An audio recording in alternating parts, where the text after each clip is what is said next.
All right. Hey, it's this thing on. Yeah, there we go. Hi. Good morning. Welcome to November. Ooh, it's Friday. That's spooky. Friday, November 1st, 2024.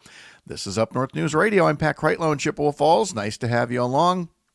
Coming up, we've got an interview right out of the gate here. That's just how full our Friday mornings are. We'll be talking to Minnesota First Lady Gwen Walz.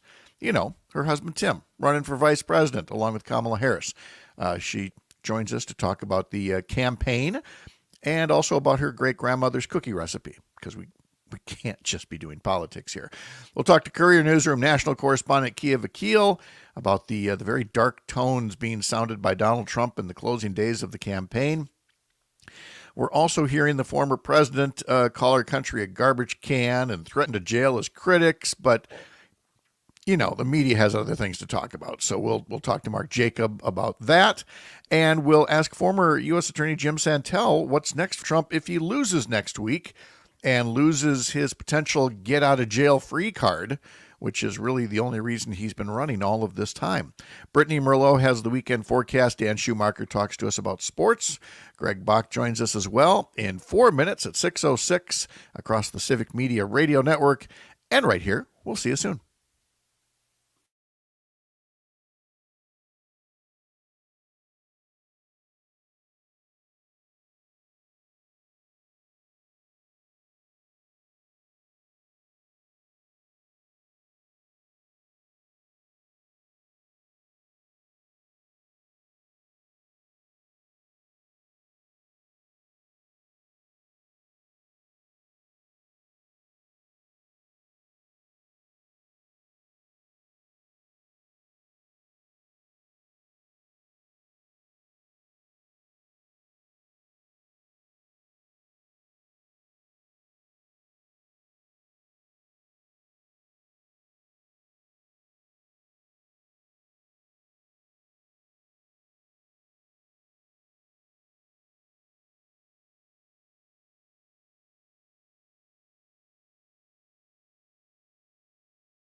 across Wisconsin from Civic Media, this is Up North News Radio. Now, live from our Lake Wissota studio, here's the founding editor of Up North News, Pat Breitlow. Well, hey there, Wisconsin. It's 6:06 on this Friday morning, November 1st. Good morning. 4 days until Election Day. It's another beautiful but cold morning to have you here up north, live from Lake Wissota, from wherever you're listening across the Civic Media Radio Network, or on the Civic Media app, or by podcast, or watching us on Facebook or YouTube. Thanks for starting your day right here. I got a question for you. How many of these have you got lying around the house? Little tiny candy bar wrappers. This one would be Kit Kat. And I got news for it's not the only one. It's just the one I have for a visual aid here. I hope everybody had a good Halloween. Depending on where you live and what your weather was like, if you're like us, you have a lot of Halloween candy left because there weren't many people braving the conditions just to get some candy. But we'll carry on because now the calendar is flipped. It's November. It's almost Election Day. Coming up this morning, in just a few minutes actually, we're going to hear from Minnesota First Lady Gwen Walz. She's going to call in and talk about her travels across the country as her husband runs for vice president. We're going to talk about what makes her great-grandma's cookie recipe so popular, because we can't just talk about politics. We'll talk to Courier Newsroom national correspondent Keya Vakil. He talks about the widening gap between the unity themes sounded by Kamala Harris and the darker rhetoric of Donald Trump. We'll also talk about their dueling rallies tonight in Milwaukee, just a few miles apart. So big crowds in two parts of Milwaukee this evening, depending on the presidential candidate that folks there support. We'll also remind folks not to let any long lines at the polls or late night vote counts discourage anyone from voting and having confidence in the results. You know, we've got the former president calling our country a garbage can and threatening to jail his critics. And his Speaker of the House called again this week for taking health care away from millions of Americans.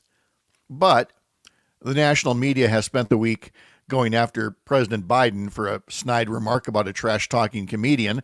So we'll talk to Mark Jacob about this week's press coverage.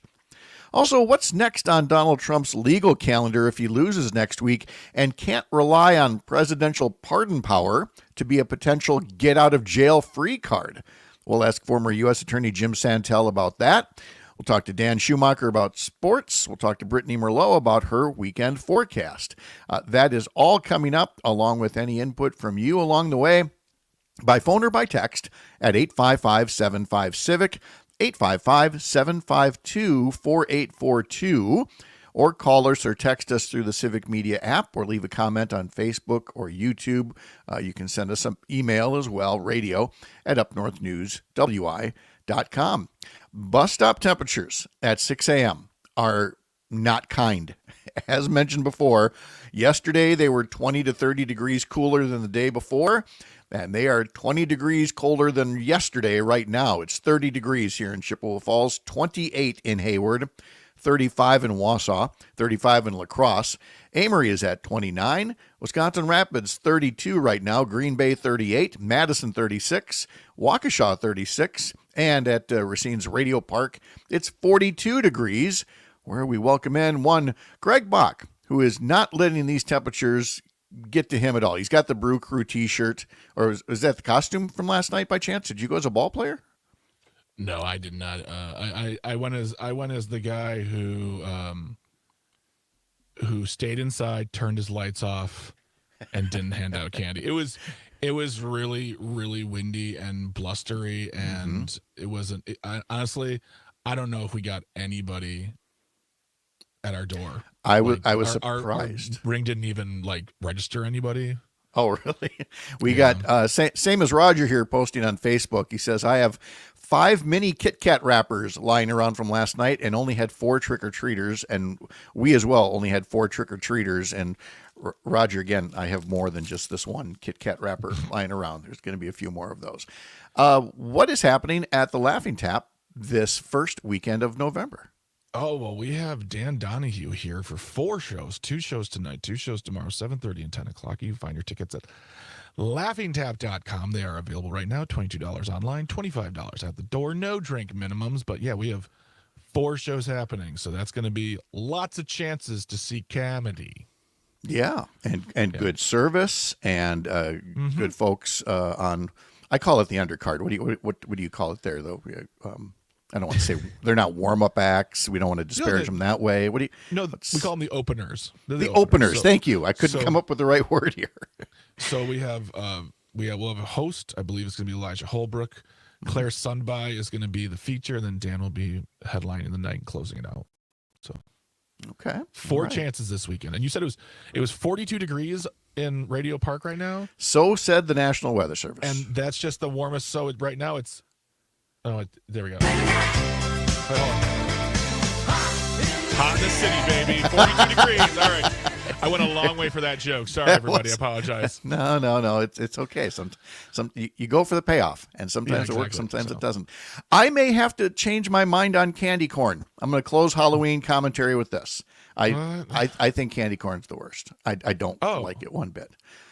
And then somebody, I don't remember where I heard it, one of the TikTok videos or something, I don't know. Maybe it was on TV. Said, no, you have some candy corn with some peanuts, and it tastes like a payday bar. And I love payday bars. So I got to rethink this whole thing. This candy corn. Or you can just buy a payday bar. I could, but I'm saying I still have. Somebody brought me candy corn for my birthday. They brought a little jar, and they went to a candy store, and they thought I would like some candy. And they got candy corn, and I didn't have the heart to tell them, well, this is just going to harden and do a doorstop at some point. But I don't think they like you. I kind of want. Well, they were a friend. Well, they were neighbors. Okay. I don't hold it against them. They may not be regular listeners to the morning radio show. So, but yeah, I'll have to rethink that after we go through the bucket of Kit Kat bars. Priorities, people. Yeah. Now, priorities. Okay. Question for you. When it comes to candy, both handing out and preferred, do you prefer a chocolatey treat, or are you good with Skittles and sweet tarts and things like that? Oh, I don't mind that for Halloween for the variety. I wouldn't normally pick it up, and so a little variety on Halloween would be okay because, I mean, even with chocolate, you could have too much of a good thing. If you had nothing but chocolate in your goodie bag, you need something to break it up now and then. I mean, if I'm going to have 4 old fashions, I got to have a margarita somewhere in there, just as a palate cleanser. Extreme example, and not at all indicative of what happens at the Kreitlow household. At least 6 nights a week, anyway. Let's jump into the headlines here because we're going to be talking to First Lady Gwen Walz from Minnesota coming up in just a moment here. But yes, as we mentioned before, it will be a busy night in Milwaukee as the folks who are either big Kamala Harris supporters or big Donald Trump supporters gather for Harris at State Fair Park and for Trump at Fiserv Forum. You won't really find undecided voters in there, I don't think. These are basically parties for the base, and we talked about this yesterday. Why are you doing that at this point? Because, I mean, these folks already voted. The people going tonight either voted or they're definitely going to vote. It's a matter of getting them motivated to talk to their friends and family and get them to cast a vote. Today in many communities is the last day of early in-person absentee voting. Some communities will do it Saturday. Some will go into Sunday, which is the last day you can do it. But not all communities do. So you could still vote early today in many places. Head right to the Wisconsin Elections Commission website, myvote.wi.gov, and learn more about early voting in your community. Have to say, though, that the Republicans continue to try to fool undecided voters or moderate voters or independent voters, trying to fool them into voting for grifter Jill Stein, who claims to be from the Green Party, but the Green Party is not a thing. If the Green Party were a thing, they'd be running local candidates, and they would have been a force in local races and state legislative races. They exist just for once every 4 years to be spoilers to Democrats. And a group with strong Republican ties is sending out mailers and paying for digital ads and robocalls. And the story in the Journal Sentinel says it's all about urging Wisconsin residents to reject Kamala Harris and vote instead for perennial candidate Jill Stein. The messages come from a PAC called Badger Values PAC. Badger Values PAC, not based in the Badger State, based in Houston, Texas. And they have spent at least $1.5 million since October 18th. Does this make a difference? Oh, you betcha. In 2016, Hillary Clinton lost Wisconsin to Donald Trump by 22,000 votes because 31,000 votes essentially benefited Trump by way of Jill Stein. And the same could be said in Michigan, and the same could be said in Pennsylvania. Remember, in 2016, Hillary Clinton beat Donald Trump by 2.9 million votes, but lost the election because of 78,000 votes across 3 states, including Wisconsin. So if you were going to flip half of that to make a difference, you're talking about flipping 39,000 voters across 3 states. Out of all the votes cast in the country, that's 0.03%. So do not for a moment let anybody get away with the thought that their vote doesn't count, because there are just enough people that could have added up to that 39,000 extra votes in 2016 and saved us from the 8 years that we've had to endure with Donald Trump on the national stage, trashing our country, trashing our economy, threatening to jail political opponents, threatening to terminate the Constitution, and on it goes. He's been dividing this country for far too long. Latest example, go to the New York Times, look for the write-up on Algoma. Algoma is a lovely little place on Lake Michigan. It's one of 24 towns in the state where the 2020 election was decided by fewer than 25 votes in each community. But the neighbors there are practically at each other's throats in some instances because of the continued division of Donald Trump.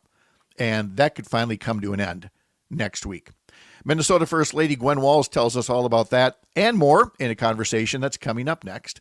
If you're listening to us from anywhere across Wisconsin or beyond through the Civic Media app on this Friday morning, just keep in mind when you're here, you're up north, live from Lake Wissota on the Civic Media Radio Network. I'm Pat Reitlum.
And now I am joined by the First Lady of the state of Minnesota, Gwen Walz. Gwen, good morning. Thank you for joining us on Up North News Radio. How are you? Oh, thanks so much for having me. I'm great. And I'll tell you, there's so many people out here energized, excited, ready to go. People from across the country actually are in Georgia volunteering, just like they are in Wisconsin, to try to get this ticket over the finish line. And this is not really something, this part of the traveling is not something new to you, because your husband's congressional district was not one of those little compact urban districts, was it? No, it wasn't. It generally was from South Dakota to the Wisconsin border along the Iowa border. So it was from one end of the state to the other, kind of the lower piece of Minnesota. You know, in terms of representing that district, your husband worked on, I think, several different farm bills while he was in Congress. And we talk about that a lot because in the 3rd District, formerly Ron Kind's district, Derek Van Orden hasn't exactly made a lot of progress, even as a member of the House Ag Committee. And yet your husband did in what had been a heavily Republican district. What was it that he was doing differently that maybe Congress needs to get back to get this farm bill back on track? What was his experience like working on farm bills? Well, absolutely. And Tim was a proud member of the Ag Committee for 12 years, the entire time he was in Congress. And so I got to know the issues of the farm bill, and not I guess I wasn't great on egg futures, but I did work on the nutrition programs and school lunches and all of the many things that are in that farm bill that are crucial to this country. And the fact that we do not have a farm bill passed is just, that is criminal, because we know that Wisconsin farmers are the backbone of that state. And to not get that farm bill out of there is bad for everybody. Now, I think Tim would say this, that if you think you're going to get your own way all the time, then that's not going to work out for you very well on a farm bill. But if you can work together and compromise and listen to other states and other people and come together on that, then you're going to get a good farm bill and you're going to get across the line, because they did every single time. There's another piece of the farm bill that I know your husband got a lot of attention for, the nutrition programs that are on there and school lunches. And can you talk about the decision to make school meals free in Minnesota and how you dealt with pushback from folks? Tell us about the values that informed that. Well, if you look at both Tim and Kamala's record and all the different things they've done, they fought for the middle class, and they are able at times to get that win-win-win-win. And that's what free school lunches are. You know who wins with free school lunches? Of course the kids do. And of course it benefits teachers, but the people in your state, because hungry kids cannot learn well. So if we want them to achieve academic goals and be ready to learn to read or whatever it is, let's make sure that they have that. But some other real winners in free school lunches and breakfast? Farmers. Where do you think that food comes from? And let's get them the best quality food. Let's get those dairy products from Wisconsin to those schools. That's who wins also, farmers. Everybody wins. It's a smart economic investment. There's a difference between spending and investing. And school lunches and free school breakfasts, that's investment. It's investment in all of us and in the outcomes we want. So let's get done what we need to get done for the goal. And let's not quibble about how we get there. It's a good idea to feed children. It's a good idea to have farm produce and use all of our local resources, as well as, our national resources for the goals that we accomplish. We have more food in this country than we know what to do with. Let's feed people. There's so many issues that we could touch on if we had more time. The way that you've spoken out in favor of reproductive rights and IVF and gun safety and education. So I guess what I'd like to make time for before we wrap up here is the importance of educators embracing civic engagement. And we've talked about this with doctors. We've talked about this with other groups, that people that maybe normally shied away from politics and are now feeling more duty bound to speak up, but not all of them. Some of them still kind of wrestle with this. What do you say about the importance of educators ramping up their civic engagement in some form or another? Your voice is your vote. Your vote is your voice, right? That's how you make known what's important. And if we could encourage everyone to vote, because certainly there are issues that you care about, whether it be, having a farm bill in Congress, or reproductive freedom, or kitchen table issues like purchasing a home, or rural issues like, the access to medical care, or whatever it might be. Use your own voice and do that through your vote. And educators, we're used to talking about ways to do that and why you do that and what's important about that. And so educators are very good at doing that and becoming involved in civic engagement. But I would broaden that to anyone who's willing to go vote. That's civic engagement. That's important. That's participation in democracy. Gus just turned 18 and got to vote for the first time. And Tim and I were so excited to vote with him because as parents, we just want to stress how important it is that he always votes, and to start him off on that right track of making his voice heard is so important. And then if I could just take the liberty of mentioning how much I appreciate having such good neighbors in Minnesota as we do in Wisconsin. Each time I've been in your state, which has been a lot recently, but even before that, I've been in Wisconsin a lot. And the people of Wisconsin are such good neighbors and good people. And so I just want to thank you, especially during this time, for being such great neighbors, good friends, and caring about the issues in that good Midwestern logical way. I think there's so much that we can do together. Oh, there's still some Midwestern nice out there, which I learned in a story about you about the cookies that you sometimes bring to functions. So I will close with that. You say it's a recipe that was handed down from your great grandmother. So we've got to know, what is so special about that recipe? Well, they're made with love and they're rolled in sugar 3 times. How about that? That's exactly how you know they're made with love, is the rolling in Yes. sugar temp. Oh, I love it. 20 dozen with me right now. 20 dozen with me right now in Georgia. I do want to bring, in the Midwest, we like to bring a little bit of our house to your house. That's how we do it. We're potluck dinner people. Gwen Walz, you've been very generous with your time. Thank you so much for joining us. Safe travels to you, and I hope we get another chance to visit soon. Oh, me too. Thank you for taking time, and thank you, Wisconsin, and all neighbors and friends. Thanks so much. Back after this, you're up north. Anybody else, he's just a small town settled down, nothing but a good old boy, but he's my man.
All right, we're back on this Friday morning on Up North News Radio and talking to Keya Vakil, Courier Newsroom's national correspondent. He's reporting to us from Shohei Land or Ohtaniville or whatever you want to call it, where the Dodgers night before last sealed up a World Series and gave Shohei Ohtani a ring, which I think is great because now I can go back to rooting against the Dodgers. But Keya, good morning. I think you were like a lot of people. It was really just kind of more about rooting against the Yankees, wasn't it? Yeah, good morning. Yes. As someone who grew up a Phillies fan and still will root for them, I mostly just hate the Yankees. And the Dodgers are a team. I live in LA, so it's fun to see people around me happy about it, and I have no hostility towards them. So, it's been cool. Yep. And again, this always blows me away, but I'll ask Keya to repeat it yet again. Whenever I ask him anything about the Anaheim Angels and whether the fans there are happy for Shohei Ohtani, apparently Anaheim may as well be Jacksonville, Florida, as far as you're concerned.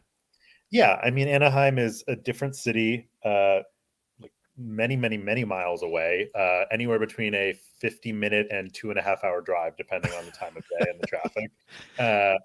And, there's like 8 Anaheim Angels fans in reality, as opposed to millions of Dodgers fans. It is sad. Listen, Anaheim exists only because of Disneyland. There is nothing there other than Disneyland and their sad sports teams that no one else cares about in the world. It's a shame that Mike Trout is rotting away there because Shohei shows what happens if you leave the Anaheim Angels. Yeah, exactly. See, I always think of it more like, Waukesha to Milwaukee or Altoona to Eau Claire, but it's nothing like that at all. So, all right, well, baseball chatter out of the way. Let's turn to the main business at hand and what's coming up in just a matter of days here. The main thing this week appears to be just there was already such a contrast of visions between former President Trump and Vice President Harris. And it's just that the divide got so much more stark this week. I think not just that Kamala Harris seems to be really enjoying things here, but if it's possible, Donald Trump seems to enjoy what he's doing even less than before. Yeah, I mean, he seems to, he's getting up there in age. He's tiring. He's grumpy. And I mean, he's always been, a jerk, but he's, it does not seem to be having the fun he had in 2016 or I suppose in 2020. We saw his, racist fest at Madison Square Garden. We saw him dress up as a garbage man the other night. Him and his allies are spreading all sorts of lies about all sorts of nonsense already. There's not a, single moment of, levity or like attempting to reach across the aisle or reach people who aren't hardcore Trump supporters. Kamala Harris, her campaign, we see them going to all the swing states. We see their rallies are vibrant. They're fun. Like they're a very different, I've not been to one, but I've covered enough of them remotely or edited videos and stories about them. And my reporters have gone to enough of them that there is a real bubbling enthusiasm that, there is obviously a lot of support for Trump, but it's a much darker, grimmer, less appealing sort of support. Sure. I mean, the only levity is in the insults. That's where they're getting their laughs and things like that. So, yeah, things could not be more different. But now we get into the matter of voting. And I have not mentioned it on the program here yet. I held off on Wednesday and on Thursday because I wanted to talk about this from a national perspective. And this is the story out of Virginia, where the Republican governor is leading a purge of the voter rolls just days before the election, which a judge said you can't do that. An appeals court said you can't do that. But the 6 right-wing justices on the U.S. Supreme Court said, nah, go for it. And that, that success, quote unquote, in Virginia means we're going to see this kind of monkey business elsewhere. Yeah, I mean, this is a 5-alarm fire if you care about democracy. The Supreme Court, we know it's filled with right-wing hacks, and they basically are allowing the Republican governor of Virginia to purge about 1,600 voters from the voter rolls because of concerns that these people are, ineligible voters and, might be non-citizens. There's no evidence of this. And this is a huge concern because, we're seeing efforts to pursue claims of voter fraud already before the election has happened and votes have been counted. We've seen lawsuits all throughout the year trying to purge voters, trying to claim non-citizens are voting in mass. We've seen sabotage of ballot drop boxes in the Pacific Northwest and in Arizona. We've seen Elon Musk spread all sorts of nonsense. The right is laying the groundwork to challenge the election results if Trump loses. They are trying to purge voters and prevent some of them from voting before the fact. We know for a fact that if he will almost certainly, I would bet any amount of money, no matter what happens, he will preemptively declare victory on Tuesday. Whether he winds up winning or actually losing, he will declare victory. And all of this noise that we've heard for months and weeks and months all across the country, that's going to be the fodder for, the right-wing media echo chamber to burble up conspiracies and send people out into the streets, storming, trying to storm polling places just like they did last time. And the fact that the Supreme Court has greenlit in at least one case purging of voter rolls is terrifying, because there is a non-zero chance that this election will wind up with many lawsuits that make their way to them. And I don't know how you look at this court with these 6 judges on the right and have any faith that they're going to do the right thing. No, not with any sense of legitimacy or credibility, because this thing in Virginia, for folks who are like, well, they're just doing their due diligence. No. Plenty of U.S. citizens. People like, there's one story about a woman from Lynchburg, Virginia, and she's like, I was born in Brooklyn. I'm a citizen, but she missed checking a box someplace on a driver's license or something like that, and got thrown into this, pool of suspected non-citizens. We don't stop people from voting for suspected non-citizenry. You crack down on the non-citizens who do vote, because they're never going to vote in a big enough block to swing an election. And so why would you do this to fellow citizens? Well, you do if you actually don't want them to vote. We heard from Adam Schiff yesterday, the California congressman. He thinks that Mike Johnson is just bluffing when he talks about, having some kind of secret weapon that can help Trump, get certified the winner through Congress. I think it's much more likely that in states like Virginia, like Georgia, you've got elections officials already threatening not to certify the results, even if everything appears to be on the up and up. Definitely not something I thought we would be talking about, Keya, in 2024. No, it is very concerning. And, it all goes back to Donald Trump. We saw what he did in 2020, and, we were primed to expect a lot more of this in 2022. And then it just didn't happen. We did not see widespread election denial from Republican candidates, with some exceptions. Carrie Lake in Arizona, still claims she won the governor's race, even as she runs for Senate now. She did not. She got her clock cleaned because she was a terrible candidate. But by and large, all these other Republicans, even like MAGA types, most of them accepted that they lost. But now, because Trump is on the ballot again, all rationality and logic has gone out the window, and we're seeing the entire MAGA movement, wide swaths of the, what's left of the Republican infrastructure in Congress and at the state level, they're getting ready to challenge results. They're, all behind Donald Trump in this. And that's unacceptable. You can't have a democracy where one party is only going to accept results if they win. That's not a democracy. And so the fact that you have local election officials and Republican office holders already preemptively saying, we're not going to certify, or, North Carolina should give its votes to Trump because, of the hurricane, which is a thing an actual congressman from Maryland said, it's BS, and it's just unreal. And, any person in America, look, if Donald Trump wins, I will be upset. I will not be thrilled. I will also accept it.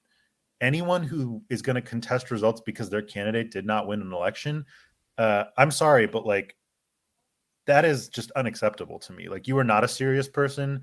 And that is just that's just a crisis. Yeah. I mean, you can't do that with zero evidence. Now, in Trump's case, there might actually be evidence but if Trump appears to win on the up and up, yeah, that's, that just gets accepted. You try harder the next time to reach out to people who mysteriously voted for him. And you do have, again, stalwart Republicans. We talked about State Senator Rob Coles last week at this time. But as I'm looking at some of the national stories that you edit and help file for Courier Newsroom, you've got Jeff Duncan in Georgia, the former lieutenant governor, again, as conservative or Republican as there is, but who's one of the few very publicly out there saying you have to vote for Kamala Harris because Trump is a danger. Yeah. I mean, any person with principle in the Republican Party right now who, most of them know better. If you went and polled Republican senators, there's 49 of them. I don't know about most, but probably at least half of them know better. I'm not talking the Ted Cruz's of the world. Well, actually, I think Ted Cruz knows better, and it's just a cynical scumbag. But they know better, and they're just allowing it to happen because they're afraid. And, listen, I get it. Donald Trump when he sicks his supporters on you, something like January 6th happens, or you get death threats. But just retire. Don't serve in public office if you're going to fall in line this way. And I would hope there's enough people left in Congress to push back, or in the state legislators. There are some. You mentioned the person from Wisconsin. That takes guts, and I respect that, because that is something he's going to get a lot of grief for it. But that is the only principled position to take if you're a Republican office holder and you know better. Yeah. Let's close on a note to reassure folks heading into election night that, again, a lot of people have already voted absentee or early in person, and those will have to be processed along with what is quite likely to be record turnout on Tuesday. And if there's one thing you've studied and I've studied as we look at the process and how things are going to unfold Tuesday, it's to not look for instant gratification one way or another. These are good people counting tens of millions of ballots, and this is going to take time. I'm sure you see it in all the different states that are doing stories about this. Yeah. I mean, the election's going to come down to 7 or 8 states. About half of those states, we can roughly expect results on election night. The other half, like Wisconsin, like Pennsylvania, like Nevada, like Arizona, those may take some time. We've seen Republicans block laws that would allow results to come in sooner. And we know why that is. They want to allow the fertile ground for Trump to claim fraud. But the process takes time because millions of people are voting. Those ballots have to be, if they're cast by mail, have to be opened, unfolded, signatures verified, run through a tabulator, voter registration verified, and only then is it counted. And in a lot of states, none of that can happen till election day. In Wisconsin, none of that can happen till election day. In Pennsylvania, none of that can happen till election day. Nevada and Arizona are largely vote by mail states, so we know that'll take some time to count hundreds of thousands, if not millions, of mail ballots. So, I know everyone's going to want to know as soon as possible. I want to know as soon as possible, but there's a chance we're not going to know on Tuesday night. And that just means the process is working. This is a lot of work. And in a lot of countries, it takes several days to report results. It is, only because we live in a 24-hour cable news, atmosphere that people want immediate gratification, but it is okay to wait and not know. Go to sleep early if you're stressed. There's a good chance you're not going to know. Yeah, be patient that way. And also don't be dissuaded if you're waiting till Tuesday and there are long lines. That's a sign that democracy is working. Just bring your patience, stay in line, cast the vote, let it count. Keya Vakil will be talking to you on election night. I'm sure it'll be lots of fun. Thank you, and get some rest this weekend. I'll try. You too. We will have today's history lesson next. You're up north.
wonder if you can still hit that note. I am going to bet dollars to donuts he can.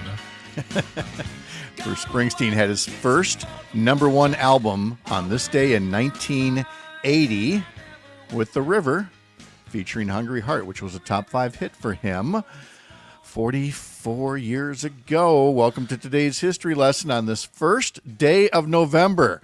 We get so psyched up about Election Day and Halloween, kind of forget we're changing the calendar to a whole new month. Welcome to November. It definitely feels like it. On this day in 1512, painted by Michelangelo, the Sistine Chapel ceiling was finally unveiled to the public on this day. Have you ever been on a tour of Rome or the Vatican, anything like that? No, I haven't, but we are looking to possibly go to Europe next year. We'll see. I don't know. We see it every year. Mm-hmm.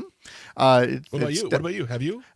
I have seen the Sistine Chapel as part of a tour that we were taking, and it's funny because they don't want you taking. Now, this is how many years ago it was. They don't want you taking flash photography. Mm-hmm. You know, a lot of people can turn those off on their phones, but people are still using cameras.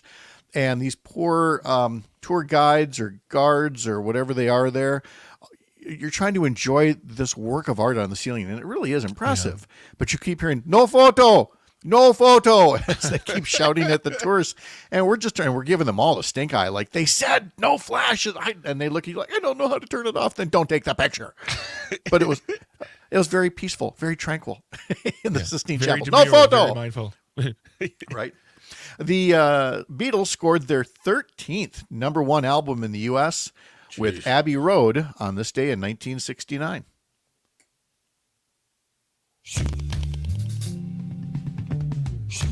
You know, I'm going to say something that's going to sound real dumb.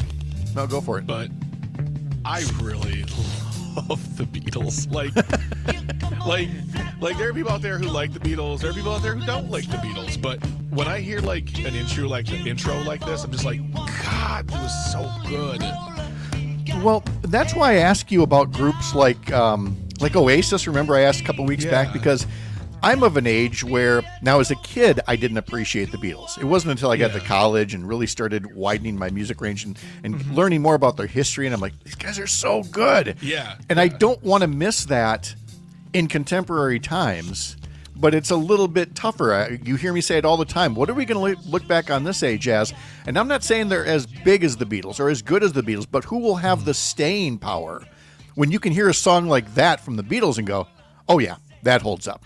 I mean, if you go one decade up, Springsteen obviously would be one. We didn't know in the 70s, but by the 80s, we're like, oh yeah, this guy's going to be around. So I'm always fascinated by this. I'm glad you brought it up. I would honestly just pick up the best of Oasis. Listen to the best of Oasis, and you will hear the Beatles' influence from start to finish. Possibly actionable, in my opinion, sometimes. but it's just good rock and roll music. That's all there is to it. Yeah. One of the greats in rock and roll, Jimmy Steinman, the writer, producer, was born this day in 1947. He died 3 years ago. He gave us Meatloaf's Bad Out of Hell, 2 Out of 3 Ain't Bad, Bonnie Tyler's Total Eclipse of the Heart, Air Supply's Making Love Out of Nothing at All, Barry Manilow's Read 'em and Weep, all these orchestral symphonic rock tunes by Jimmy Steinman. Anthony Kiedis of the Red Hot Chili Peppers is 61 years old today. Sometimes I feel like I don't have a partner. Sometimes I feel like What were you telling me about Anthony Kiedis? Who's 61 today? But his girlfriend's like 22. She wasn't born when this was a hit, I don't think. Well, it wouldn't be the first time a rock star dude, like, you know. I'm tired. I get to. Two words, Bill Wyman. Done. Yeah, no kidding. Ronald Bell of Kool and the Gang was born this day in 1951. He passed away 4 years ago. Lyle Lovett is 66 today. Sophie B. Hawkins is 59 years old today. Elvis Presley, on this day in 1969, had his first number one single in 7 years. Oh, yeah. Thank you very much. Where's Elvis for you? Where's Elvis for me? Yeah.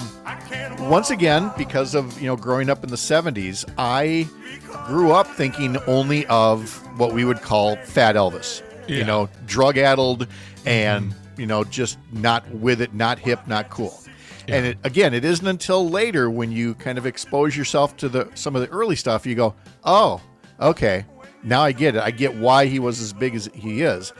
He's always been, here's where we get in trouble. He's always been a little bigger than he maybe deserved, but definitely earned everything that he got. He did work hard in the beginning. It was very clear. He really took those early influences of R&B and others. Some would say cultural appropriation, but whatever it was that he did, he definitely made it work for him. And so good on him. Beatles, no, not so. He's not at that level for me, but he's up there. Same. I feel like as I get older, I'm going to like him more, but he's just not my jam, personally. Yeah, like there's only a couple of Suspicious Minds is one of them. There's only a couple of them that I will definitely listen to all the way through. Kentucky Rain being another one. I don't know how we feel about this. This day after Halloween, it's not just All Saints Day. It's also Deck the Everything Day.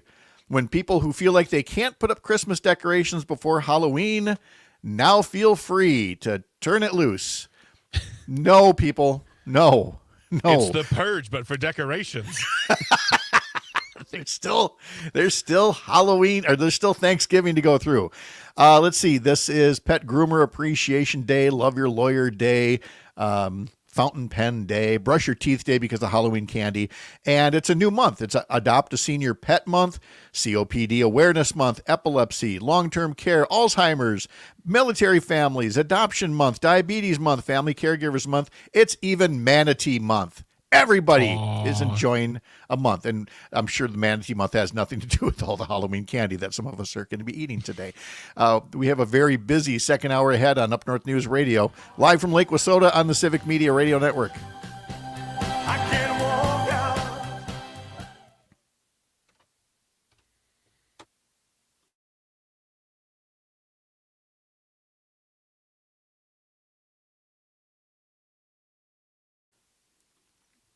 Mr. Santel, I see headphones. I think I see a microphone. You see a microphone, and the question is, wow, I'm getting a great deal of feedback, but the question is, can you hear me, and how does this sound?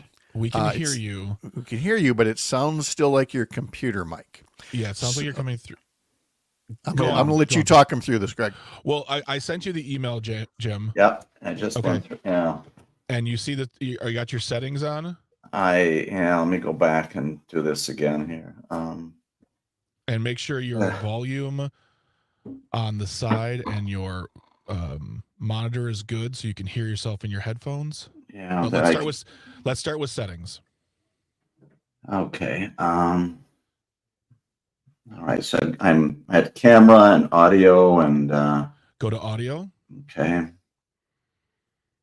Make sure the drop-down box has Rode mic picked. Okay, and I've got 4 of them, and I wonder if that's my problem. I've got default, communications, desktop, and microphone, all of them saying rodent. That should be, as long as the Rode is picked, you should be good to go. Okay. That's good that it's appearing, so that's good. Bring the mic closer to you then. Okay. There we go. Perfect. That's it. Okay. There we go. Okay. So bring the mic up and face the windscreen towards you. Everybody on the live stream's hearing us just do a tutorial, and I love it. Right. And yeah, just move the mic around so because the stand is not the best, Okay. but you should be able to. And then just bring it closer to you, or adjust I believe that it will be the top knob on the side. Okay. There we go. All right, and that's perfect. The top one is you, and the bottom one is me, or vice versa. The bottom one should have a little pair of headphones on the bottom. Yep. That's your monitor into your headphones. So that's what you're hearing. And then the top one is how much volume you have coming through.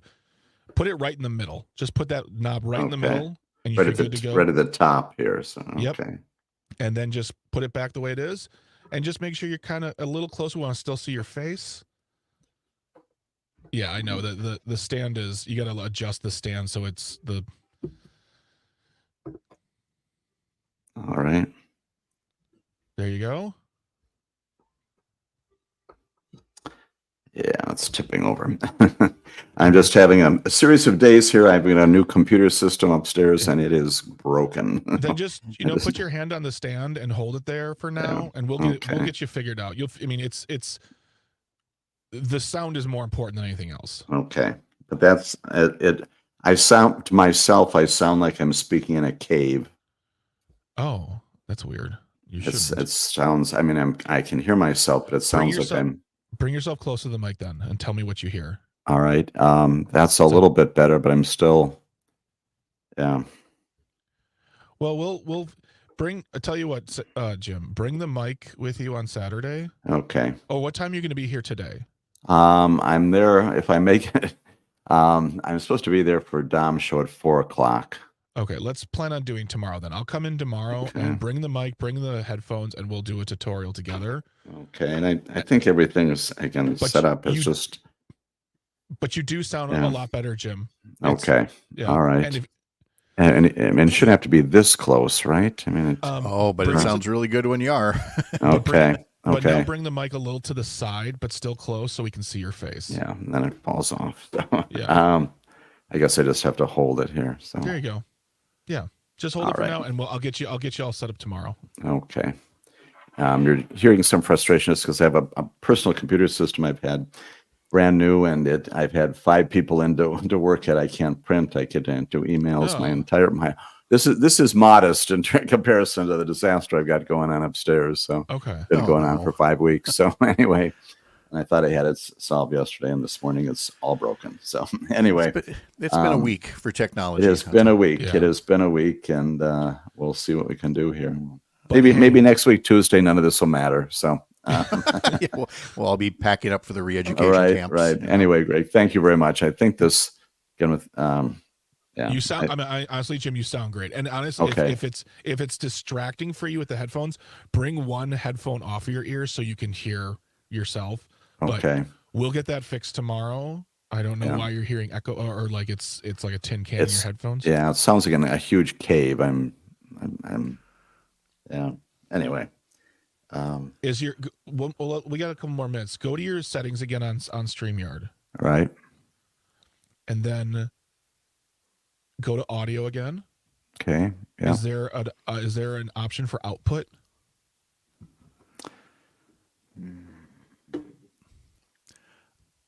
I've got mic, speaker, echo, cancel. Okay. Pick speakers. Pick the drop-down box on speaker and pick the Rode mic as well. Right. It got 4 of them. It says default communications speakers. Just hit default. As long as it says Rode mic, hit default Rode mic. Okay. And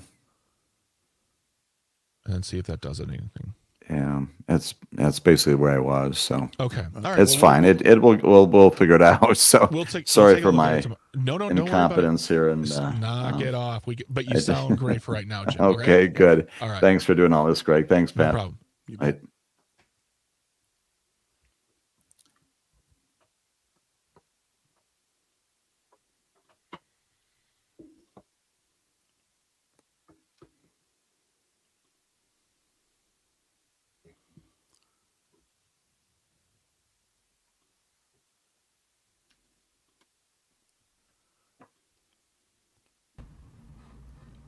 Hey.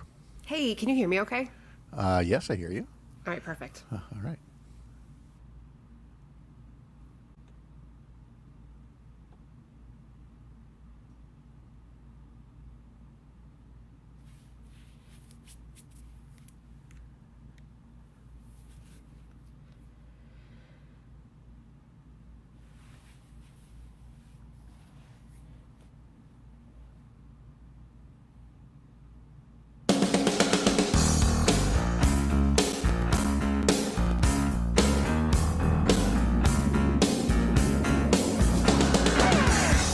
All across Wisconsin from Civic Media, this is Up North News Radio.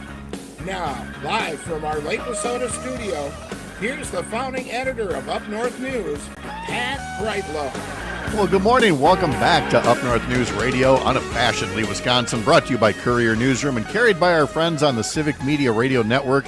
It is 7:06. It is the first day of November. which means we are just 4 days away from Election Day. Nice to have you here this morning. Coming up, we'll have former U.S. Attorney Jim Santel, and we ask him if Donald Trump should lose on Tuesday and will no longer have the potential of a presidential pardon get-out-of-jail-free card. What's next on his legal dance card? And then we'll also talk about that hideous U.S. Supreme Court decision that allows the voter rolls to be purged in the state of Virginia just days before Election Day. I am telling you, folks, we are actually living through a constitutional crisis right now with these 3 Trump-appointed justices on the court. We'll talk to Jim Santel more about that.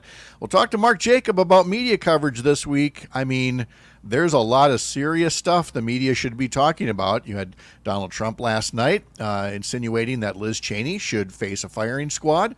You had him, of course, not apologizing for a comedian at his rally that had jokes vetted and made disparaging remarks about Puerto Ricans. You had the Speaker of the House promising to get rid of the Affordable Care Act and kick tens of millions of people off their health insurance.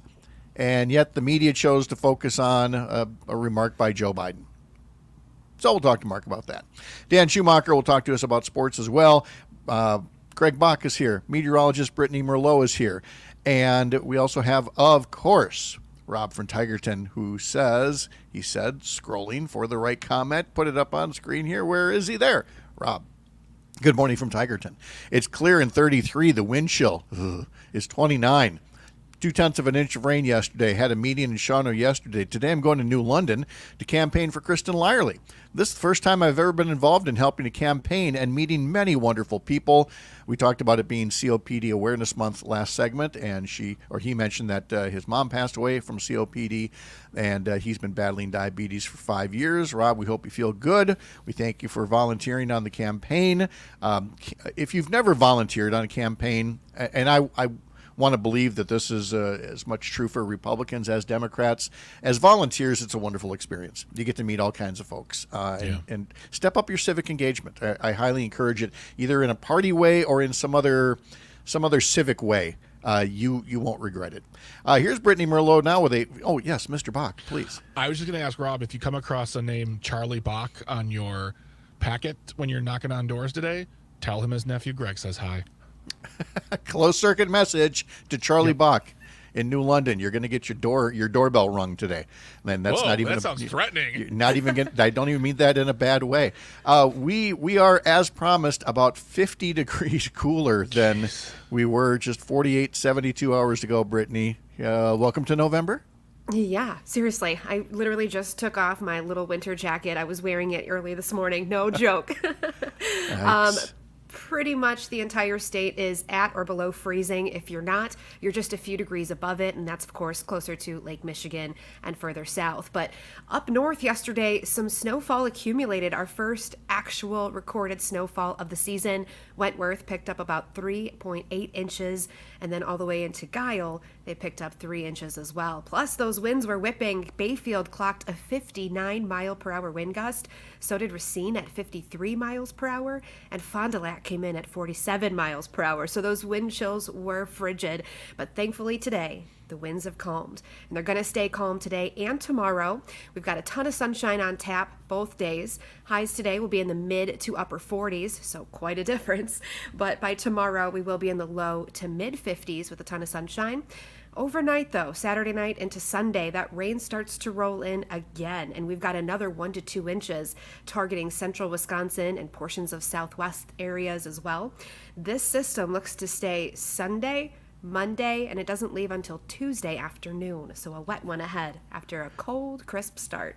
So where do you stand on it being the day after Halloween, and this is National Deck the Halls Day, and let's see, Alicia puts up on YouTube. If you watch the John Allers program, you'll understand the off-camera announcer reading this. Yes, Christmas is now! It's Christmas everywhere! Ho, ho, ho! No, Alicia, don't do it. I don't know. Brittany, where are you? Are the decorations going up? Oh, absolutely not. See, my birthday is early December, so I refuse to put any of those decorations up until after my birthday. So we've got a ways to go. I like that. December what? 2nd. Yeah. All right. December babies are the best babies. That's all I'm going to say. So you must be December what? 12th. Oh, yes. Oh, look at you guys. But now those are both early enough. You actually got separate birthday parties, right? You got birthday presents and not just Christmas presents that were called birthday presents. Because I've got friends with birthdays one on the 24th and one on the 26th. And they have never been thrilled about that.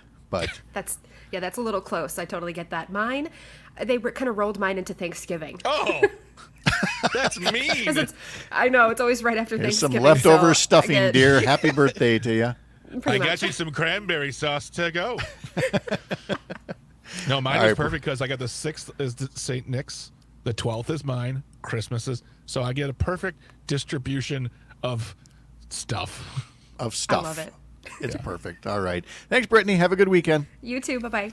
All right. And of course, you can join the show anytime at 855-75-CIVIC. You can call that number or text it. Use the Civic Media app to call or text us as well, 855-75-CIVIC. Again, dueling rallies in Milwaukee tonight from former President Donald Trump, who will be at the Fiserv Forum, and Vice President Kamala Harris, who will be at State Fair Park with, if you're younger than me, it's probably a who's who of musical talent that's going to be out there. Cardi B is going to be speaking, and then several other acts will be performing as well. So lots more attention on the state of Wisconsin from both campaigns today. One incidental note that might be lost in the shuffle of the news, remember Kenneth Chesbro? We always want to say Chesbro. Kenneth Chesbro, the Wisconsin attorney who really was the person who was the father of the fake elector scheme. And not in the way that Donald Trump says he was the father of IVF, which is just ick. No, Kenneth Chesbro actually was the father of the fake elector scheme. And that, of course, involved folks from Wisconsin, including somebody who is still on the Wisconsin Elections Commission. It included Senator Ron Johnson, who was aware of it and was very nearly a mule delivering fraudulent ballots to Mike Pence on January 6th that he'd gone along with it. Well, Kenneth Chesbro just had his law license suspended in New York over the fake electors plot. So even though there's a lot of frustration with the pace of the investigation into an attempted coup in the United States, little progress does get made bit by bit. The one thing that could stop that progress toward justice is if the people running the coup were actually to get enough votes on Tuesday. Not enough votes nationwide. There's not a prayer Donald Trump gets more votes nationwide than Kamala Harris, but the difference can be made in Wisconsin, Michigan, Pennsylvania, maybe a couple of other states, but these are the states that if they hold for Kamala Harris, then justice can continue to be done to shore up our elections from any future threats like what we saw in 2020. But again, it's up to Wisconsin voters who will be courted as never before over these next few days. We didn't really hit sports last hour, so let me mention a few things here. The Brewers have declined Wade Miley's option for 2025, so the left-handed pitcher is now a free agent. The Brewers said, we'd rather not pick up the $12 million, especially given that you just underwent Tommy John surgery in May after making only 2 starts in 2024. The Packers take their 6-2 record into Sunday's game at Lambeau Field with the 6-1 Detroit Lions, who lead the NFC North. Kickoff is at 3:25. The Packers then have a bye week. They'll play in Chicago next on November 17th. So now we really have something to look forward to, not this coming weekend, but the next weekend, the weekend after the election. It'll be the first weekend without any political ads, but it'll also be a weekend without Packer football. So make your plans accordingly. And again, you can hear this Sunday's Packers game against the Lions. Pregame starts at 1 o'clock on Civic Media stations, WRJN in Racine, Kenosha, WRCO in Richland Center, WCQM in Park Falls. The Badger football team plays tomorrow evening against Iowa. You can hear that on the Civic Media app, as well as Civic Media stations in Amory, Wisconsin Rapids, Racine, Kenosha, and in Richland Center. The Badger hockey team will be in action tonight at Notre Dame. Coverage starts at 5:30 on WFHR in Wisconsin Rapids. Plenty of high school sports across the Civic Media radio network as well. The Milwaukee Bucks have now dropped to 1-4 on the season as the Grizzlies cruised to a win in Memphis, 122-99. Again, it's early. The Bucks won the season opener. Now they're on a 4-game losing streak. Damian Lillard continues to struggle. He was 1 for 12 last night and missed all 6 of his 3-point attempts. But again, it's early. And yet I'm telling you this anyway. Next is a home-and-home series with the Cavaliers. The Bucks will host Cleveland tomorrow, and they will be at Cleveland on Monday. The Badger women's volleyball team, ranked 7th in the nation, goes up against Nebraska, ranked number 2 in the nation, tonight in Madison. The Badger men's hockey team, as I said, is at Notre Dame tonight. They're also at Notre Dame again tomorrow. And the Badger women's hockey team, ranked number 1 in the country, will be at St. Cloud State this weekend, putting their undefeated record on the line. Remember, you can sign up for our daily newsletter at Up North News. Just head over to upnorthnewswi.com and click on subscribe up in the top banner, and you'll see all kinds of stories there put together each morning by Christina Laurie. She notes that we're heading into Native American Heritage Month in November, along with all the other ones that I mentioned earlier today. She talks about America's first native-owned distillery, which is the Copper Crow Distillery, which are run by members of the Red Cliff Band of Lake Superior, Chippewa. So there's that story in there. More about the 11 federally recognized tribes, each with their own distinct traditions and cultures here in Wisconsin. And an article on what all first-time voters need to know before Election Day if you're voting for the first time on Tuesday. Coming up next, former U.S. Attorney Jim Santel will be joining us and telling us more about what's on Donald Trump's legal calendar if things don't go well for him on Tuesday. Wherever you're listening across Wisconsin on this Friday morning, when you're here, you're up north, live from Lake Wissota on the Civic Media Radio Network.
Send lawyers, guns, and money. Dad, get me out of this. Ha! Friday morning on Up North News Radio 721, meaning it's time to visit with our friend, former U.S. Attorney Jim Santel, who hosts Amicus, a law review, Saturday mornings at 9 across the Civic Media Radio Network. Learn more at civicmedia.us. We've provided Mr. Santel with a new microphone, new headphones, and a computer that I believe the technical term is craptastic. But that's a problem that he's dealing with. But he sounds, in the words of Billy Crystal, you sound marvelous, Jim Santel. And you know, it's the end product, the most important thing, right? Whether if your home computer is telling you it doesn't want to cooperate, well, that's another problem. That's its problem, right? It's always the old axiom. If the broadcast engineer says it's coming out here just fine, it doesn't matter how you got there. We are getting into the home stretch here of an election that is in many ways going to be the start of a new chapter. There's going to be a new president or bringing back an old president, but either way, we're turning a new chapter here. And I want to start with the chapter of Kamala Harris winning, Donald Trump losing, and keeping in mind that he has managed to fool a great many people, because he didn't decide to run a second time until I believe it was the day Jack Smith was named a special prosecutor, special counsel. And this has been a tremendous ruse to say, well, I'm a candidate for president. You can't prosecute me. And he has won delay after delay after delay. But Jim, come Tuesday, what's his dance card going to start looking like? Right. The world begins to change a bit for Donald Trump, if indeed he loses, whether that's the most significant bad thing that may happen to him or not. But we know coming out of that New York case, remember, Pat, that this is the case involving hush money and Stormy Daniels and Michael Cohen. Donald Trump found guilty. He is a convicted felon, 34 counts of violations of New York state law. And Judge Juan Merchan bending over backwards, candidly, to provide this particular defendant with all sorts of scheduling accommodations, as you have just indicated. Initially was going to sentence him on July 11th. Remember that, right before the Republican convention, then push it off in September. Then more recently has said, and here's the date. Here's the date that Donald Trump is noting too, November 26th, right before Thanksgiving. Donald Trump, whether he is elected or not, is scheduled to be sentenced in a criminal court in Manhattan for those 34 counts of violations of New York state law. About a week after the election, about November 11th or so, Judge Juan Merchan is also going to determine whether or not that immunity ruling has any impact on the case going forward. Almost certainly he will say, no relationship here.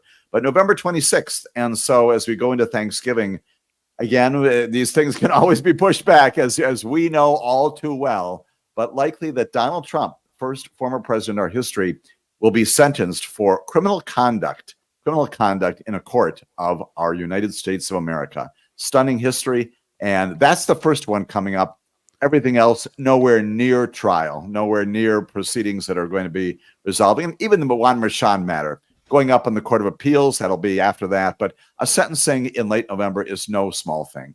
No, it's not. And again, because understandably, folks are thinking more about the economy and, Donald's threats to democracy and things like that. But it doesn't get said nearly enough. This is a convicted felon. This is a criminal running for president. He broke the law, and the law and order crowd seems to be going along with it, just fine. And some of those cases are delayed in part because of, Supreme Court justices that Trump appointed. And yes, of course, they struck down Roe v. Wade. And yes, of course, they've, done things like give Trump, this new swath of legal immunity that we can come back to here. But I want to touch on some other danger that this new court has brought, and that is a true danger to democracy out of the state of Virginia, where I'm going to have you explain this 90-day window when you're not supposed to tinker with the voting rolls. And yet a few days ago, the U.S. Supreme Court told Virginia's Republican governor, oh, no, go ahead. You can purge the voter rolls. You can drop actual U.S. citizens, because you think they just might maybe not be U.S. citizens. This is a constitutional train wreck, Jim. It is. And so what happens is Glenn Youngkin, who is the governor there, way back in August, signed an executive order basically trying to hasten move forward more quickly. That's never a good thing inside government, right? Move forward more quickly. This purging of about 1,600 people based upon. Uh-oh. See if Jim's connection gets better here, or maybe it's mine. Greg will have to let me know. But while we wait for Jim's connection or mine to get restored, we'll say that the 1,600 people that he's talking about, these were not non-citizens. It's one thing you've got. Oh, wait a minute. Did he come back in? No. Am I back? Oh, no. Oh, there you yes. go. Okay. No. Who knows? Who knows? We've been saying all week, Jim, all Halloween week, there's been goblins out there. They've been hitting Greg's computer. They've been hitting my computer. They've been doing the pre-recorded interviews. We talked to Gwen Walz last hour. That had to be heavily edited thanks to just whatever it is out there. So we lost you when you said that they had dropped 1,600 people. And so I was making the point here. These are not 1,600 proven to be non-citizens. No. It's just a broad net made up willy-nilly that captured all kinds of citizens in here as well. That's exactly right. And so we've already got anecdotal support for the notion that that's the case. Beyond that, we had a lower judge that said, because this is so uncertain, the Biden administration, by the way, going in and saying, do not do this. A lower court judge says, yeah, it's just too uncertain. Supreme Court on Wednesday, here's the headline, permits Virginia to go ahead to purge about 1,600 people from the voter rolls. And of course, while it's provisional, meaning that the litigation goes forward, it does apply to the election happening next week. And so again, Virginia, not one of the 7 so-called swing states, but still, this is 1,600 people who presumably, some of whom, we don't know the number, that's the point, will not be able to vote next week in our major election here in the United States of America. And the Supreme Court, in an unsigned order, we've got 6-3 basically, unsigned order, no explanation. This is the shadow docket once again. Lets that go ahead and says, Virginia, go ahead, take their names off. They do not vote in Virginia on November 5th. It's absolutely shameful. And while Virginia does have same-day registration, the whole goal of this voter suppression effort is that some voters will throw up their hands and say, oh, then I'm just not even going to bother. And that's exactly the aim here. Hear more about this and much more from Jim Santel on Amicus, a Law Review, 9 o'clock tomorrow morning. Jim, thank you very much. Have a good weekend. Had always a pleasure. We'll see you again next week. We'll see what happens, right? We'll see. We'll have a few things to talk about, no doubt. All right, Take Mark care. Jacob is coming up next on Up North News Radio on the Civic Media Radio Network. Gambling in Havana. I took a little risk. Send lawyers, guns, and money. All right, there we are. All right, we'll get the gremlins out, and my guess is that your interruption had nothing to do with the new equipment, but maybe my own. Who knows? So It's just been a week. Seriously, don't worry about But it. Jim, you sounded great. You sounded good. great. Greg, Pat, thanks so much. Greg, we'll see you tomorrow, and Pat, we'll see you next week, and Indeed. we'll talk more. Thank Take you care. for your patience. All right, see you. Absolutely. How you doing, Mark? Doing pretty well. All right. Nervous as hell. I mean, tell me about it. It's and you know what we need to be prepped for, and what I'm going to write about for next Monday is the post-election period, because they were already like issuing a blizzard of lies about election security. They're already lying that the election's being stolen from us in Pennsylvania, which obviously means that their internal polling sucks. Exactly, and they're just following the same playbook as 4 years ago. As last time. So I mean, it's if we win, it's fair. If we lose, it's cheating. Yes, exactly. So, all right, I'll see you in a bit. Yeah.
In honor of the late Ronald Bell of Kool and the Gang, who was born this day in 1951. The fog may be thicker where you are. It may be non-existent where you are, but here just off Lake Wissota, it's a very thin layer of fog hanging above the alfalfa field here, going along very nicely with the pink sunrise and blue skies. Just a very pretty morning out here in Chippewa Falls. And a reminder, as I gaze upon said alfalfa field, you can catch the full Midwest Farm Report with Pam Yonke weekday mornings starting at 5 on Civic Media stations in Hayward, Oshkosh, Amory, and Richland Center. Head to civicmedia.us for more. Mark Jacob is going to join us next here, and you can get his newsletter at stopthepresses.news.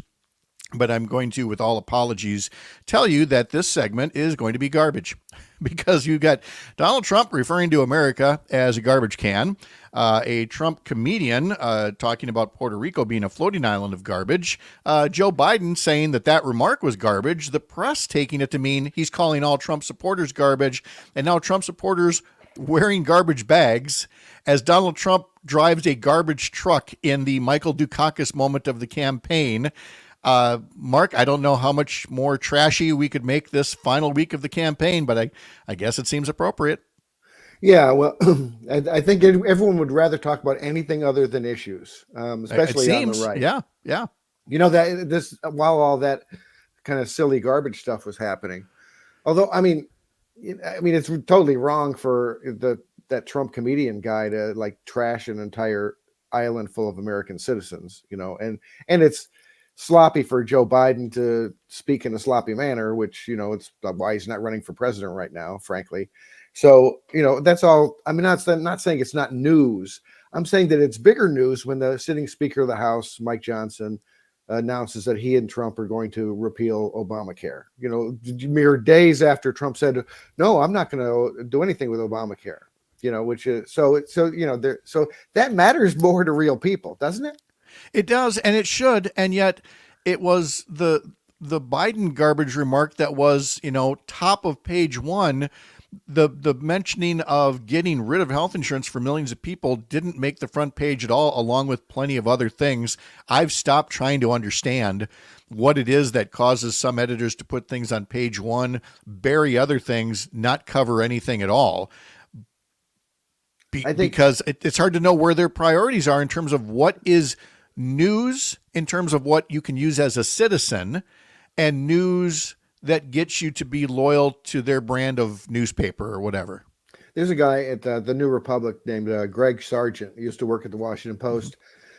He had a great thread on Twitter yesterday where he explained that, you know, how what's really happening is that the mainstream media are letting bad faith actors on the right determine their news judgment because and they even said it in the story that, you know, that the Trump campaign has made this a big issue. Well, all right, so the Trump campaign, of course, is going to make it a big issue, you know, and that doesn't mean that the Washington Post and the New York Times have to, but you know, they do, and they played it like, you know, like it was a giant story, and it wasn't. You know, he's not running for president, she is, and when you look at Kamala Harris's campaign, I mean, it's been very positive. I mean, considering the fact that she's running against a guy who says he wants to be a dictator, you know, it's amazing how much she's been able to project a positive, future-looking image. I'm impressed by it, frankly. Well, the thing is, because she has what's called message discipline. Right. You've got reporters saying, "Oh, she just gives the same speech every time." Right. Yeah, that's because plenty of other people are only hearing it for the first time. Right. That should free up the members of the press to say, okay, we know what the stump speech is going to sound like. Let's dive deeper. Let's get into this issue. Let's get into that issue. But instead they go over to see Donald Trump saying Liz Cheney ought to face, you know, basically, you know, a firing squad or be put in a war zone. All of the other discussing things that he said. And that enables him to drive a news cycle. Lost in it is, as we heard from Jim Santel in our last segment, that this is a convicted felon who's going to be facing sentencing later this month. And nobody even knows that. Right. The term convicted felon hasn't appeared nearly enough times in both the press and in social media. I mean, it's unprecedented in American history that people are even considering voting for a major party candidate who's a convicted felon. but you just don't hear it much. No, It's kind of nuts. And you're totally right that if somebody's giving the same stump speech, and she is generally, and that's great. I mean, that's as you say, message discipline. And it's, the speech itself has a lot of specifics about, making billionaires pay more instead of middle class people pay more. I mean, it has specifics, but if she's not going to get into, new crazy stuff or, talk about a dead golfer's private parts like Trump is, then the press is, bored. And it is a great opportunity for them to actually look at it. Pat, there's one thing that's pretty new that she's come up with, which is having Medicare cover home health care for seniors. Sometimes often when your elderly, parent, has to have somebody coming in once a day or once every few days for some reason or another, and having that get covered by Medicare. That's not only a new thing, but that is a really important thing to people, and something that, it's not this kind of nebulous issue that's a big deal in the Beltway, but doesn't matter to anyone else in the country. This matters to everyone all over the country. And yet, the most substantive piece of policy proposed in this entire campaign, which, like you said, untold millions of people would get a positive benefit from this, and the media is letting it go. Here's what they are playing up, polling, and even the ones that are basically, ginned up polling, based out of, Republican pollsters and things like that. Again, it's a rerun of 4 years ago, where it strikes me as a way for Trump and the Republicans to put up these polls that basically inflate Trump's support. Right. And then when Trump loses, they can cry foul. That's totally what I think is going on here. I mean, it's because these polls are the right wing leaning polls are really they're just out of sync with the rest of the more legitimate nonpartisan polling. And I do think that that's what they're trying to do, that they are trying to say, well, Trump's got this in the bag, therefore, which he clearly doesn't. And then when he loses, I hope he loses, they'll say, well, seriously, this was this was all the polls showed he was winning, and then it got stolen at the last moment when they, and that's what they want. And so it's a tactic, and it's again using polling, in a nefarious way. And again, Pat, I'm not expecting the right wing, the Republicans, to play fair or to be patriotic or to be legitimate when they purport to give us facts. I'm not expecting it anymore. Obviously, we're not going to get that. But that doesn't mean that the regular supposedly legitimate news media have to just run along with them. That's the thing that bothers me, is when you have these like polling aggregates who take, like Real Clear Politics, for example, is a right wing. I think they're based in Chicago, right wing polling outlet or polling aggregate outlet. But they're not. It's just a lot of junk polls are being pulled in with real polls. And again, I'm not worried about polls. I mean, are you worried about polls? I think I'm worried about the election, and I'm worried about the issues, and I'm worried about people thinking about what's important to them. And campaigns need to be, knocking on doors and making calls and convincing their friends and neighbors. And has nothing to do with polls. Polls are just an amusement that the news media unfortunately buys into too much. Yeah, very much so. Let me hit a couple of comments that have come in. Matt in Germantown texted in, didn't all the polls show Hillary was winning too? And agreed. And by the way, she did by like a couple million votes nationwide. But again, a handful of votes in 3 key states. And that was a lot of people who probably told pollsters they were voting for Hillary. And then they got complacent on election day and didn't show up. Didn't show up. See, that's the thing. I mean, the truth is it's not as much. I don't know that there are that many persuadables anymore. It's just who shows up. Right. And these comments from, like Trump saying that he doesn't care if women want him to, he's going to force them to, and that these bully boy comments from the right are going to bring out women voters, I think, and men who care about women, including me. Yeah, exactly. Texter Man in Chippewa Falls, doesn't the president have power over the Supreme Court, or does that only work for Trump? The current answer is that only works for Trump when we're talking about the Jack Smith investigation and things like that. And from Tom and Jackson, hi, Pat, what time are the ballots opened on Election Day? And I believe we're talking about the absentee ballots there. And again, to make clear, the absentee ballots in some states are processed the day before the election. They're not counted, they're processed. It means you look at the envelopes, see if the signatures and the addresses are, match what's in the voter roll, open up the envelopes, and then, you can run them through the tabulator on election day. In Wisconsin, we could have had that. It had bipartisan support, but enough Republicans in the legislature blocked it that these ballots, absentee ballots, don't even start to be processed until after the polls open on election day, which leads to these late night vote totals because it takes so long to count the votes. And it gives Republicans, again, one more talking point, a false one, to say there must be some funny business out there. Right. I mean, because they think that, and it's been true in recent elections that Democrats, vote early more often. So, isn't that really cynical? So they want to delay the processing of the vote, and therefore they can complain that there's something funny because the processing of the vote is delayed. I mean, it's a self-fulfilling prophecy, of cynicism that they do. I want to take a second just to go back to the notion of newspapers not endorsing. We were talking last week about the LA Times, the owner saying, no, don't do that. The Washington Post, the owner Jeff Bezos saying, don't do that. Followed by a column that said, well, people don't trust the press anyway. Again, in the category of self-fulfilling prophecies here. Let's keep in mind that it's newspaper endorsements aren't necessarily about swaying your vote, but they are about making a statement. Because again, back to 2016, every major newspaper endorsement was for Hillary Clinton. Right. Obviously, she didn't win. It doesn't mean newspaper endorsements are irrelevant, Mark, but when you've got a public hungry for some kind of credible news source, newspaper editorials were at least one of those things where it's like, here's where we stand, but here it's based on facts. And now we don't have that. You knew that these newspaper people who had written these editorials were paying really close attention to the campaign and the issues. And so whether you wanted to follow their lead or not, at least you knew that they were speaking from an informed place. I don't really think that newspaper editorials sway that much opinion at all. But that's not why this is so disturbing. The Los Angeles Times, Washington Post, and USA Today deciding to bug out of the endorsement business, to me, it's a scarier thing, because what it shows is these established institutions in our society who used to take stands on things are just folding to fascist intimidation.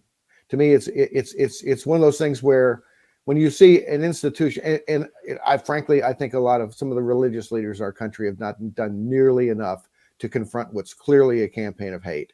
And so when you see these big institutions just kind of stepping onto the sidelines and saying, whoa, we don't care, we're just worried about ourselves, that's a disturbing thing. You see that happens in the early days of attempted dictatorships. When a movement tries to overthrow a free country and establish a dictatorship, they start intimidating the big institutions, and sometimes those institutions fold. And that's what happened here.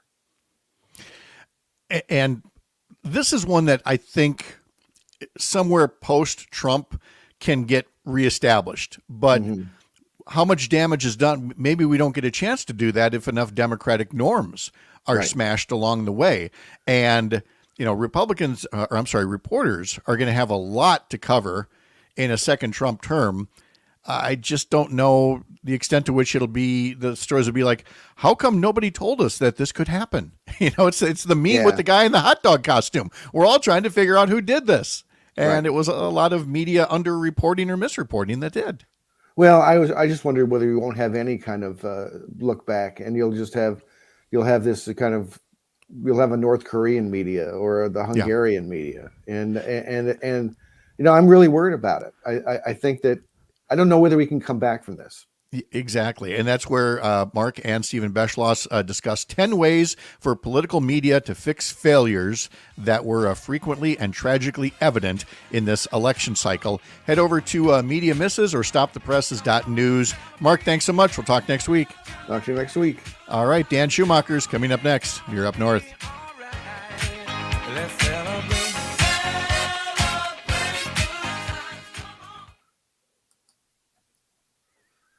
Thank you, Mark. Thank you. All right. Hey, you, yep. Oh, I'll get to him later.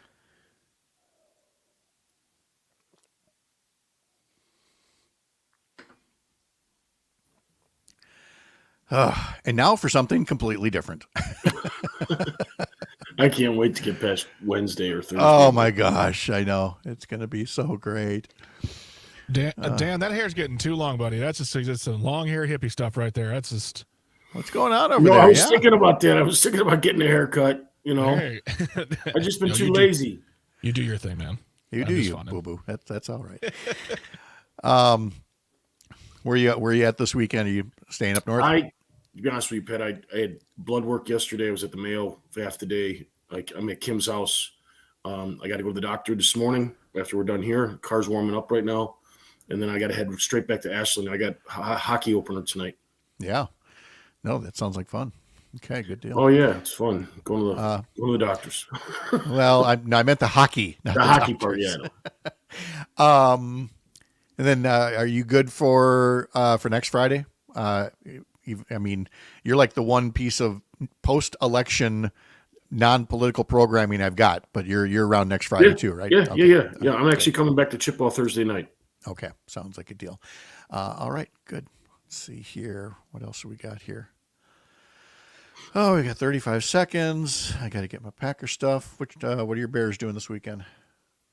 I don't know. That's okay. I got you. honestly don't know what the schedule is. They play at 3:00. I do know that. I just can't remember who they play. Because I think the Packers and the Bears play both at 3:00. Let's see. Where are those pesky Bears? They are at the Arizona. Yep, Cardinals. 3:00. Yep. Okay. Here we go.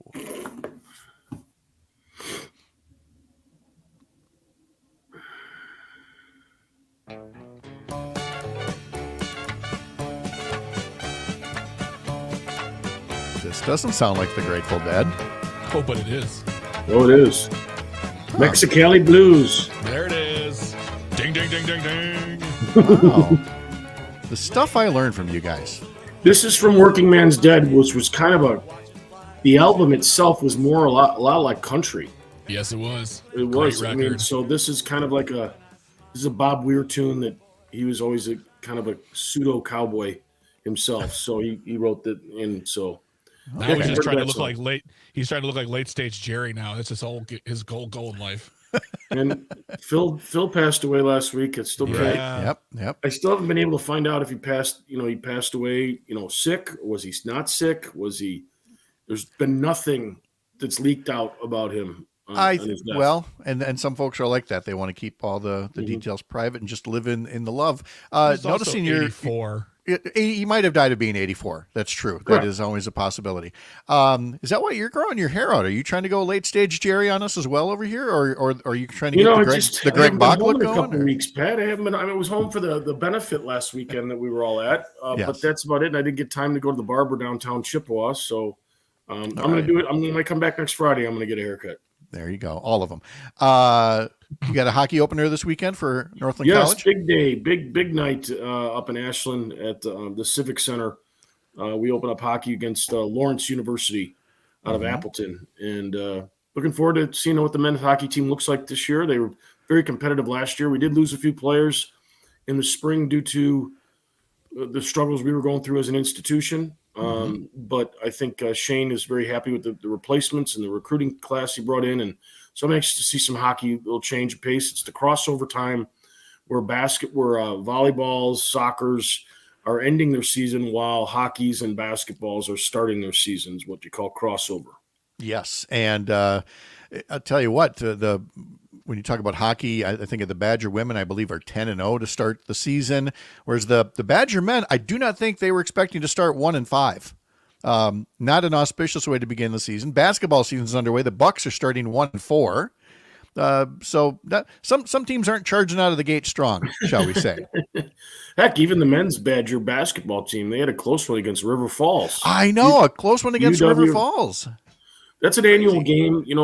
Coach Gard is a product of UW Platteville, and he's a Division III guy. His brother is the head basketball coach at Platteville right now, and he does that cancer game. And so the game, all the proceeds from a WIAC school, in Eau Claire, Whitewater, River Falls, against the Badgers they raise money for cancer for the Gard Foundation in the honor of Greg Gard's dad. So it's a good thing, but boy, River Falls, kind of exposed them a little bit. I watched a little bit of the game. Yep. So Badgers are at Iowa for football. Pregame at 4:30 on Civic Media. You can hear it on the Civic Media app. It's a 6:30 kickoff. NBC's got the game on TV, and I believe bowl bids might be at stake for both of these teams, the Badgers and Iowa. I haven't followed it as closely, but again, that should be a pretty good game. it should be. I think it's a milestone game for Ferentz, the coach at Iowa. I think it would be win number 500 or something, or 300 or something. I read it. It was a short blurb on the news. Okay. About he could set the all-time record at Iowa as a head coach. So got something to play for there. Packers and Detroit in a tilt of NFC North top teams. Kitty. Pre-game at 1:00, kickoff 3:25. Come on, kitties. Why What's is he a happening? kitty? It's Dan rooting for the Lions because the Bears are going to Arizona this weekend. The Bears are 4-3. The Cardinals are 4-4. So they're What are the Lions? They're fighting for the Lions are 6-1. The Packers are 6-2. I think the Lions are the best 6-1 team in the league right now. I think that they have just dominated on both sides of the ball and special teams, not making stupid plays like the Bears did last week. Giving a lineman on 4th and 1. I wondered when we were going to get to this. Oh, were you watching? First off, were you watching live? Yes. And what did you break? Did you break the phone? I threw What my did you hat. break? I had a hat. I threw my hat. Your hat. It was pretty gentle at that For time. for folks that missed it, the Bears lost on a Hail Mary. And look, we've seen when Aaron Rodgers and Brett Favre were with the Packers, you see Hail Marys can work. They can work, but usually because of a defensive mistake, and the defensive mistakes by the Bears in the end zone for that I don't know who's having the worst week defensively, you guys or Yankees fans. Talking about that collapse. I mean, this was not a week for defense in sports. What I think is ironic is the goofball DB who is waving to the crowd. He's mugging for the crowd. Yep. And then he realized something was going on. He looks back, and then he runs over to the scrum at the goal line. Yep. And then he's the guy who jumped up in the air and tipped the ball to the other receiver. And when he was supposed to be covering that guy, it was just a masterclass in how not to do it, much like the Yankees first baseman, masterclass in how not to, him and the pitcher, how not to cover first base. It was just a bonehead week. Well, I don't know which was stupider, that play or the 2 series before where they give the ball to a backup center who come in the fullback position on 4th and goal and tried to hand the ball off to him to get in the end zone, and he completely fumbles the ball. Yeah. Oh, hey, he does. It's not like it's the fridge. I don't want to forget. Jill and Madison texted in to remind us Badger women's volleyball.